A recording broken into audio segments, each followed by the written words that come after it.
علاقے حنیف پاٹ کی کچی آبادی میں مردان سے تعلق رکھنے والے شخص نے قرآن پاک کی بے حرمتی کی، جس پر لوگوں میں شدید غم و غصہ پایا گیا۔ اہل علاقہ نے اس کے گھر کو چاروں طرف سے گھیر لیا اور مارنے کی کوشش کی۔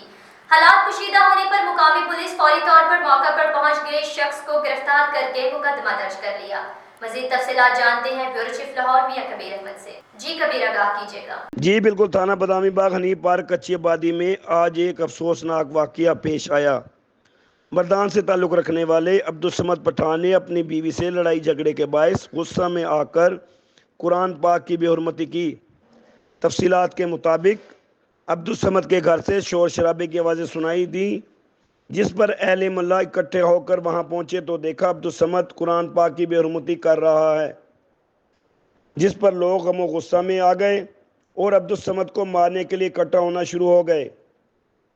اس موقع پر محمد نعمان شخص نے 15 پر کال کر کے پولیس بلائی، جبکہ مقامی پولیس بر وقت پہنچ کر عبدالصمد کو حراست میں لے کر محمد نعمان کی مدعیت میں مقدمہ نمبر 1863/24 بجرم 295 درج کر لیا گیا ہے۔ مزید تفتیش جاری ہے۔ جی بہت شکریہ میاں کبیر، آپ ہمیں تفصیلات سے آگاہ کر رہے تھے۔